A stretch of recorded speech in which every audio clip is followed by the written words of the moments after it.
Hey guys, let's make vanilla sponge cake. இதுக்கு 2 X எடுத்து ஓரளவு பீட் பண்ணி வச்சுக்கோங்க. நெக்ஸ்ட்டு வந்து பவுடர்ட் சுகரை வந்து கொஞ்சம் கொஞ்சமாக ஆட் பண்ணி ஃப்ளஃபியாக ஆகிற வரைக்குமே பீட் பண்ணி எடுத்துக்கோங்க. அப்போ தான் கேக் வந்து நல்லா சாஃப்டாக கிடைக்கும்.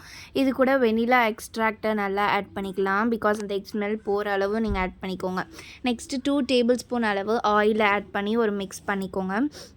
நெக்ஸ்ட்டு 1/2 கப் அளவு மைதா, அப்புறம் 1/4 டீஸ்பூன் பேக்கிங் பவுடரை எடுத்து நல்லா ஜலிச்சு எடுத்துக்கோங்க. நரன்னு இல்லாமல் இருக்கும்.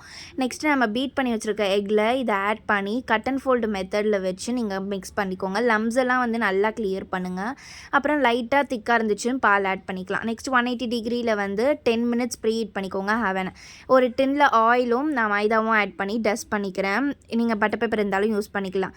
இதை வந்து நல்லா அந்த மிக்சரை வந்து இந்த டின்னில் ஆட் பண்ணிக்கோங்க. ஆட் பண்ணிவிட்டு நம்ம ப்ரீ ஹீட் பண்ண அவனில் வந்து இதை நீங்கள் வச்சுட்டு 180 டிகிரி செல்சியஸில் 30 மினிட்ஸ்க்கு வந்து பேக் பண்ணி எடுக்க போகிறோம். இது நல்லா இந்த மாதிரி பேக் ஆகிடும். சூப்பராக இருக்கும். இது நீங்கள் செஞ்சு பார்த்து எப்படி இருக்குன்னு கமெண்ட் பண்ணுங்கள். செம்ம சாஃப்டாக இருக்கும். நான் கட் பண்ணி காட்டுறேன். அவ்வளோதான், சூப்பராக ரெடி ஆகிடும். தேங்க்யூ, பாய்.